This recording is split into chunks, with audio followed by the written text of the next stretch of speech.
आज हमारा पॉइंट है कंजक्शन। तो कंजक्शन को पॉइंट को पढ़ने से पहले आपको समझना होगा कंजक्शन होता क्या है। आप पास की स्लाइड में देख रहे होंगे, a conjunction is a word that joins two और मोर वर्ड्स, फ्रेज और सेंटेंसेस। इससे हमको परिभाषा से क्या पता चला, ये किसको जोड़ता है, वर्ड्स को जोड़ता है, ये किसको जोड़ता है, फ्रेज को जोड़ता है, और ये किसको जोड़ता है, सेंटेंसेस को जोड़ता है। अर्थात कंजक्शन वे शब्द होते हैं जो क्या जोड़ते हैं, दो समान मीनिंगों को जोड़ते हैं, अलग अलग मीनिंगों को जोड़ते हैं, या फिर दो अलग अलग प्रकार के फ्रेजेस को जोड़ते हैं। समझिएगा, फ्रेजेस क्या है, वाक्यांश, दो अलग अलग प्रकार की मीनिंगें मिलाकर अलग अलग प्रकार, जैसे होता है आई एम ए टीचर, तो इन शब्दों को मिलाकर, आई को मिलाया, एम को मिलाया और टीचर मिलाया, तो इन सबको मिलाकर एक सेंटेंस बना है, इसको हम क्या कहेंगे, फ्रेज कहेंगे। समझिए मेरी बताइए आपको। तो आई एम अ टीचर, वैसे ही ये कंजक्शन किसे कहा जाएगा, वे शब्द जो दो मीनिंगों को जोड़े, जो दो वाक्य को जोड़े, तो उनको हम क्या कहेंगे, कंजक्शन कहेंगे। अब कंजक्शन क्या होते हैं, अलग अलग प्रकार के होते हैं। तो हमारे कुल मिलाकर कंजक्शन आप स्लाइड में देख रहे होंगे, तो कुल मिलाकर कंजक्शन कितने होते हैं, 3 प्रकार के कंजक्शन होते हैं। कितने कंजक्शन होते हैं, कुल 3 प्रकार के कंजक्शन होते हैं। हमने कंजक्शन पढ़ते हैं, एक तो होता है कोऑर्डिनेटिंग कंजक्शन, दूसरा होता है सबऑर्डिनेटिंग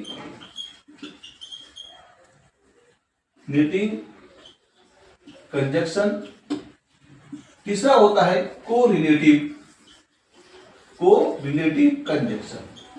अब आप मेरी बात समझ गए होंगे, कंजक्शन कितने प्रकार के होते हैं, 3 प्रकार के होते हैं, कोऑर्डिनेटिंग कंजक्शन, सबऑर्डिनेटिंग कंजक्शन और कोरिलेटिव कंजक्शन। अब हम इन सभी कंजक्शनों को अलग अलग प्रकार रखकर इसको विस्तार से हम पढ़ेंगे, डिटेल से पढ़ेंगे। तो सबसे पहले मैं आपके सामने कंजक्शन लेके चल रहा हूं, कोऑर्डिनेटिंग कंजक्शन। समझ गए होंगे। तो क्या है पॉइंट, हमारे कंजक्शन कितने प्रकार के होते हैं। कंजक्शन क्या होता है, कंजक्शन वे शब्द होते हैं जो दो मीनिंगों को जोड़ते हैं, दो सेंटेंसेस को जोड़ते हैं, दो फ्रेजेस को जोड़ते हैं, वो कंजक्शन है। और कंजक्शन 3 प्रकार के होते हैं, कौन कौन से, कोऑर्डिनेटिंग कंजक्शन, सबऑर्डिनेटिंग कंजक्शन और कोरिलेटिव कंजक्शन। अब इसमें से सबसे पहला पॉइंट कौन सा ले रहे हैं, कोऑर्डिनेटिंग कंजक्शन।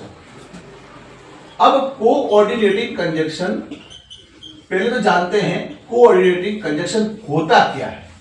मैं कंजक्शन की मीनिंग यहां पे शॉर्ट में लिख रहा हूं, आप समझना, ठीक है।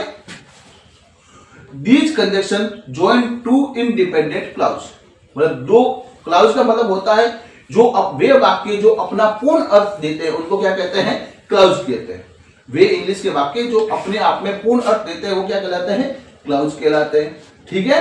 तो अब बात है कोऑर्डिनेटिंग कंजक्शन में क्या करते हैं, जहां पे दो क्या हो, स्वतंत्र रूप से क्या हो, इंडिपेंडेंट, क्या हो, इंडिपेंडेंट क्या होनी चाहिए, क्लाउज होनी चाहिए, क्या होनी चाहिए, इंडिपेंडेंट क्लाउज होनी चाहिए। दूसरा क्या होना चाहिए, इनमें सेम लेवल के वर्ड्स होने चाहिए, उनका वर्ड्स का जो लेवल होना चाहिए वो कैसा होना चाहिए, सेम लेवल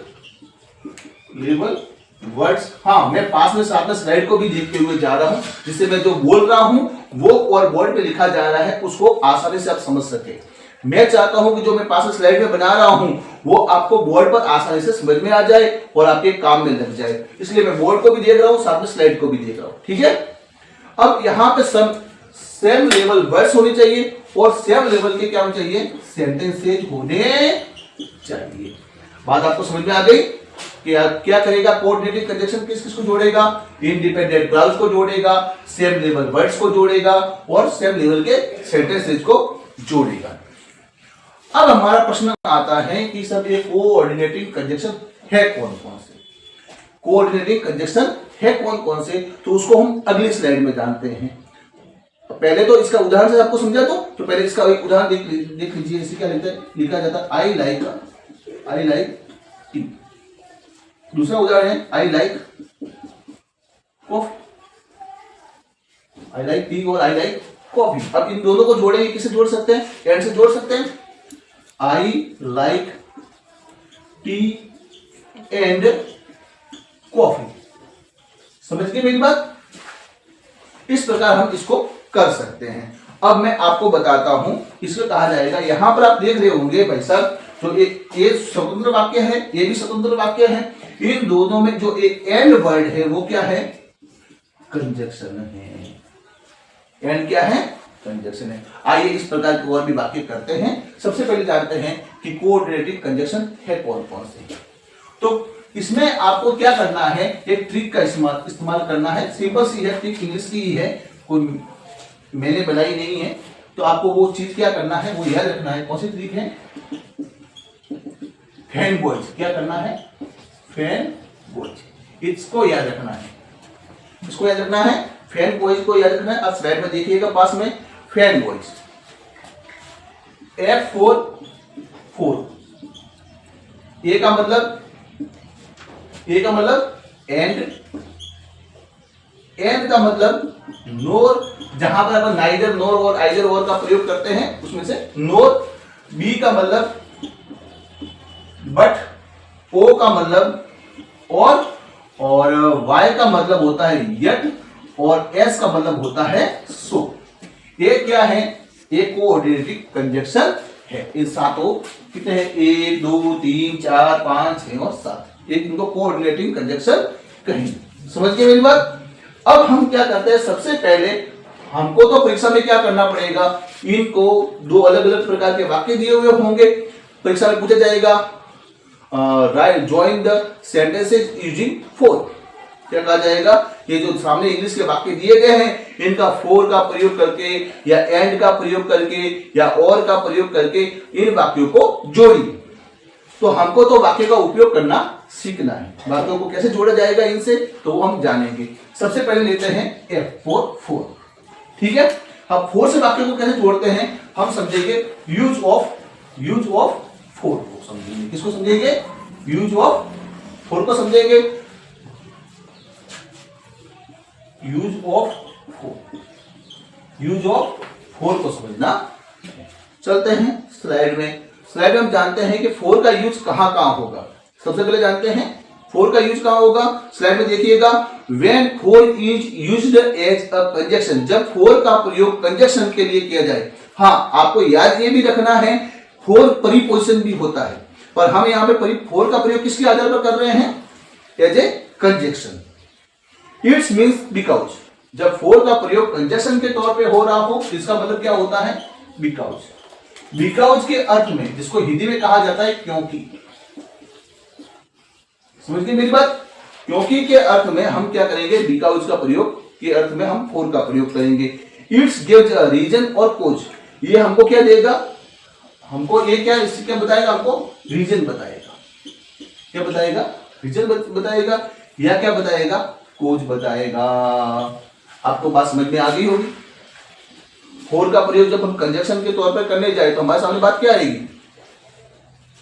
4 हमेशा क्योंकि के अर्थ में आएगा, या फिर आएगा कोई हमको कारण बताएगा या रीजन बताएगा। ठीक है, अब इसके कुछ क्या होते हैं, रूल्स होते हैं। आपको क्या करना है, यह हमेशा इसका क्या यूज कहां पे होगा? कंप्लीट सेंटेंसों को जोड़ने में प्रयोग होगा, इसको याद रखना है। और जहां पे पहला वाक्य पूरा होता है उसके आगे क्या लगानी है? आपको कॉमा लगानी है। ठीक है, अब पहले हम क्या करते हैं, इसको एग्जाम्पल से इसको समझते हैं, जिससे ये हमको क्या हो जाए, आसानी से हमारे समझ में आ जाए। तो ठीक है, तो हम पहले लेते हैं एग्जाम्पल। एग्जाम्पल हम किसके ले रहे हैं? यूज ऑफ 4 के कुछ एग्जाम्पल लेते हैं, जिससे आपके दिमाग में सेट हो जाए कि हम इसका उपयोग कैसे करेंगे, वो हमारे दिमाग में क्या हो जाए, क्लियर हो जाए। यहां पर मैंने एग्जाम्पल लिया है, ही वॉज टायर्ड। पहला एग्जाम्पल क्या है? ही वॉज टायर्ड, वह थका हुआ था। वह थका हुआ था। दूसरा क्या लिखा? इसका एक दूसरा सेंटेंस में क्या ले रहा हूं, इसमें ये जो एक दूसरा, इसको मिटा कर लिख देता हूं, इसके आगे लिख देता हूं, he went to bed early. He went to bed early. वह बिस्तर पर जल्दी चला गया। बिस्तर पर जल्दी चला गया। अब इसको जोड़ेंगे तो क्या करेंगे हम? सबसे पहले देखिएगा, he was tired को तो ऐसे कैसा लिख दो। अब यहाँ पे फुल स्टॉप कहां पे आया हुआ है? यहाँ पे फुल स्टॉप आया हुआ है। इस फुल स्टॉप को यहाँ पर जब हम रीराइटिंग करेंगे तो फुल स्टॉप को हटाकर हम यहाँ पे क्या लगा देंगे? कॉमा। अब क्या लिखेंगे, फोर। क्या लगा दिया हमने, फोर को लगा दिया और वापस उस वाक्य को हम पूरा का पूरा लिख देंगे। For he went to bed early. अब इसका अपने सामने अर्थ क्या निकल रहा है, हमने जाना था फोर हमेशा बिकॉज के अर्थ में आएगा, फोर का प्रयोग बिकॉज अर्थ में आएगा, पहले बता दिया था आपको। यहां पर कैसे आ रहा है उसका उपयोग, ही वाज टायर्ड, वह थका हुआ था, वह जल्दी बिस्तर पर चला गया। अब इसका कारण, अब यहाँ पर फोर का प्रयोग करके बोलेंगे तो कैसा वाक्य बन जाएगा, ही वाज टायर्ड, वह थका हुआ था। क्यों वह थका हुआ था, इसके लिए वो कहाँ चला गया, बिस्तर पर चला गया। अब इसको थोड़ा व्यवस्थित करने जाए तो इसको ऐसे भी लिख सकते हैं, तो कोई इसको पहले लिख देते हैं, इसको इस तरह से बनाने जाए तो और भी हो सकता है। जैसे अपन इसको पहले लिख देते हैं, he went to bed early. यहां पे क्या लगा दो, कोमा लगा दो, लगा दिया। फोर ही वाज टायर्ड, वह जल्दी सोने चला गया क्योंकि वह थका हुआ था। ये पहले से ज्यादा उपयोगी सिद्ध, पहले वाले वाक्य से ये ज्यादा हमको सही लग रहा है। ठीक है, आपको क्या करना है, सिंपल सा नियम याद रखना है, क्योंकि लगाकर आपको कारण बताना होगा। हम और कुछ एग्जाम्पल करते हैं, हम अगला पढ़ते हैं, एंड का प्रयोग पढ़ते हैं। ठीक है, चलते हैं एंड के उपयोग के ऊपर, एंड का एज ए कंजक्शन के ऊपर। क्योंकि हमने फैन बॉयज लिखा था, तो अगला क्या आ रहा था, पहला हमने क्या पढ़ा था, एफ पढ़ लिया। अब किसके ऊपर जा रहे हैं, ए के ऊपर जा रहे हैं। किसके ऊपर जा रहे हैं, ए के ऊपर। चले तो ए के ऊपर। अब ए का मतलब होता है एंड, ए का मतलब क्या होता है, एंड। ए का मतलब क्या होता है, एंड। यूज ऑफ, यहां पे क्या लिखेंगे, use of and as a conjunction. किसकी तरह से, यूज एंड का प्रयोग कंजक्शन के तौर पर, एंड का प्रयोग। अब समझते हैं एंड कहां कहां आएगा। And is coordinative conjunction used to join words. क्या जोड़ने के लिए आएगा, वर्ड्स को जोड़ने आएगा। दूसरी परिभाषा में क्या लिखा हुआ है, फ्रेजेज और सेंटेंसेज। फ्रेज और सेंटेंस को जोड़ने आएगा, पर किन कंडीशन में आएगा, किस कंडीशन में आएगा वो मैंने बता रहा हूं, वो याद रखिएगा।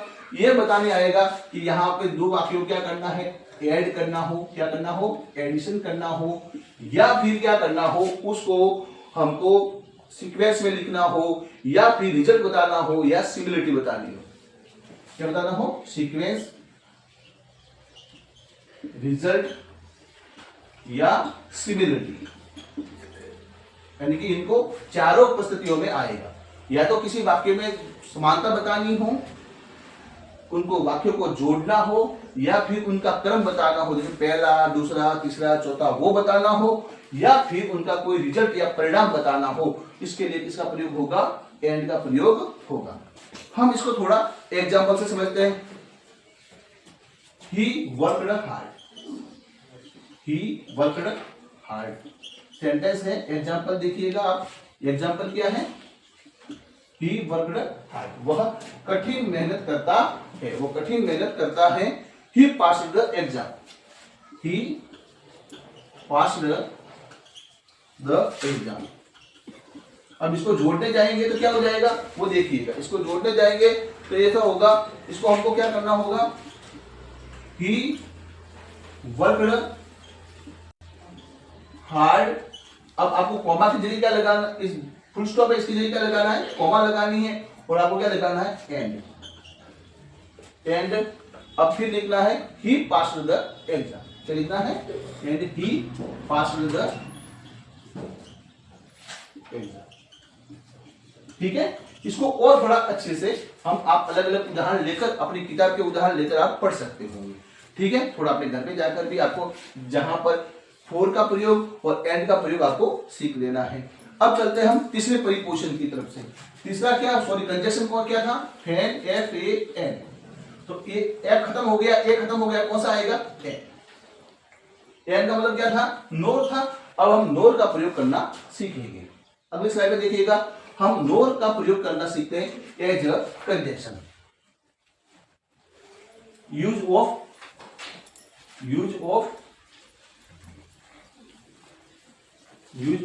नोर as a conjunction. Use of nor as a conjunction. ठीक है सर, यहां पर कंजक्शन की मीनिंग लगाकर मैं लास्ट में क्या लगा रहा हूं, पॉइंट लगा रहा हूं जिससे कंजक्शन की मीनिंग क्या हो जाए पूरी समझ लो आप। ठीक है, अब सबसे पहले हम क्या करेंगे, इसका प्रयोग कहां कहां पे होता है वो समझते हैं। नोर इज अ कोऑर्डिनेटिंग कंजक्शन। नोर तो कोऑर्डिनेटिंग कंजक्शन, हमें सब कंजक्शन कौन से पढ़ रहे हैं, हम पहले से बता दिया था, हम कोऑर्डिनेटिंग कंजक्शन पढ़ते हैं। इसमें कुल मिलाकर 7 कंजक्शन है और उसकी शॉर्ट ट्रिक क्या थी, फैन बॉयज। क्या था, फैन बॉयज। तो वहां पर हम इसको वो पढ़ रहे हैं, वो कंजक्शन है जो कनेक्ट टू नेगेटिव आइडियाज। जो क्या करते हैं, टू नेगेटिव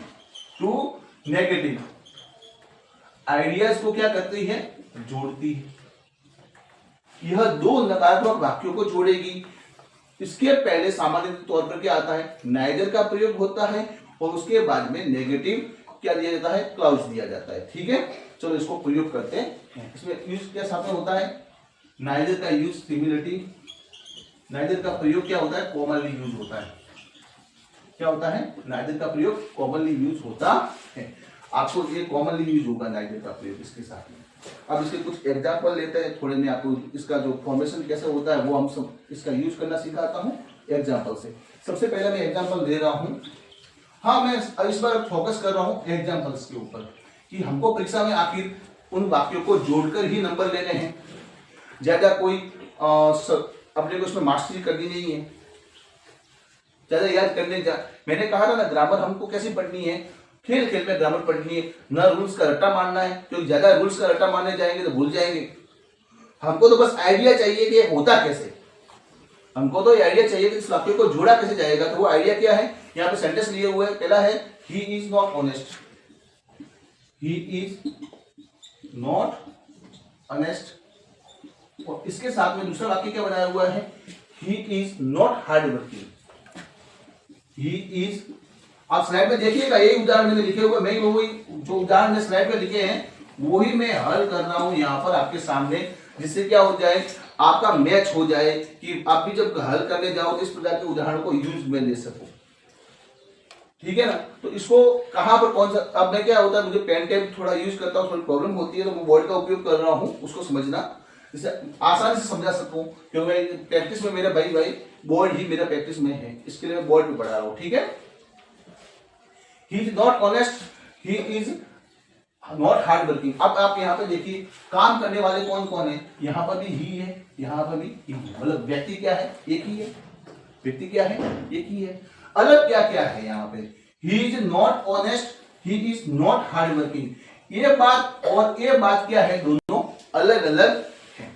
तो अब जहां पे नॉट आया हुआ होगा वहां पे हम किसका प्रयोग करेंगे, नाइदर। किसका प्रयोग करेंगे, नाइदर। और उसके बाद में हम किसका प्रयोग करेंगे, नोर का प्रयोग करेंगे जहां पे फुल स्टॉप आया हुआ होगा। तो करें शुरुआत, लिखेंगे जहां पे ही इज नाइदर, क्या लिखेंगे, नाइदर। हाँ, एक किसका प्रयोग हो रहा है, नाइदर डॉट डॉट डॉट नोर आगे किया हुआ हो तो इसको याद रखना है भाई साहब, इसका प्रयोग हो रहा है नाइदर और नोर का। तो ही इज नाइदर ऑनेस्ट। अब फुल स्टॉप आ गया, फुल स्टॉप की जगह हम क्या लगा देंगे, नोर। हार्ड वर्किंग लिखना था, हार्ड भूल गया भाई, नोर हार्ड वर्किंग। वह न तो ईमानदार है और न ही कठिन परिश्रम। Does not like tea, she does not like coffee. अब इसको थोड़ा सा व्यवस्थित करके आप देखोगे तो आपको समझ में आएगा कि यहां पर कार्य करने वाले दोनों क्या है, समान है। अब अलग अलग क्या आ रही है, टी और कॉफी आ रही है। तो हम इन सबको कैसे जोड़ेंगे, सी लाइक्स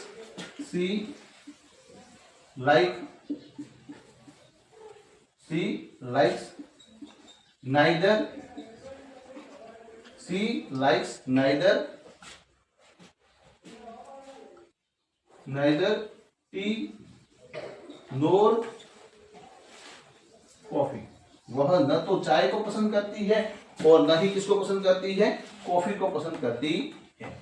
अब एक जगह पर कहां पे आएगा, अब आपने तो हमेशा तो क्या करोगे, नाइदर नोर का कभी कभी यूज हमेशा आपको देखो नाइदर नोर का सीखा है, पर कभी कभी क्या होता है, कभी कभी हमको नाइदर और नोर का प्रयोग भी नहीं करना होता, कभी कभी हमको डायरेक्ट किसका प्रयोग करना होता है, नोर का प्रयोग करना होता है। किसको प्रयोग करना होता है, नोर का प्रयोग करना होता है। चलो उसके कुछ एग्जांपल देखते हैं। तो आपको क्या होता है कि हम जब नाइदर नोर का प्रयोग करें तो आपको क्या करना है, जो यहाँ पे जो अलग अलग वस्तु आई हुई है उसको क्या कर दो, छांट कर बाहर निकाल दो, फिर उसका क्या कर दो, यूज कर दो। जैसे यहाँ पे लिखा हुआ है, तीसरा उदाहरण देखिएगा, ही डिड नॉट कम, तीसरा उदाहरण है he did not come, he did not come to school, वह स्कूल नहीं आई, वह स्कूल नहीं आई। he did not inform the teacher, he did not inform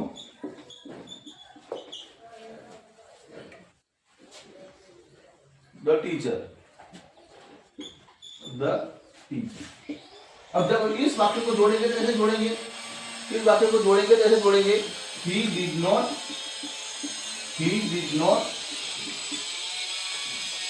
come